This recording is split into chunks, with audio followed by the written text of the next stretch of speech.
So I would just want to put a simple, easy finish on this. So I'm going to use some Mylan's wax. It's a paste wax, which really covers well and it beautifies the wood. The colors come out really cool. I'm going to try to put as much of this on ahead of time because I don't want to get it splattered too much. What are you doing way back there, Brian? Never trust me anymore. Okay, we're going to turn this on. Nice fast speed. We're going to let the heat melt the wax into the wood and poof! And you can see it's changing the color right now. Isn't that gorgeous?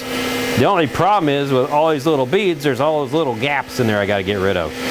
So, oh, if you notice, I've switched over to the blue paper towels, the shop towels. I used to use like Bounty and stuff like that. I thought shop towels were a lot tougher. And they kind of hold up, but the cool thing about them is that they're also softer fibers. So you see the fibers coming up right there. They're less likely to scratch your wood, I realized.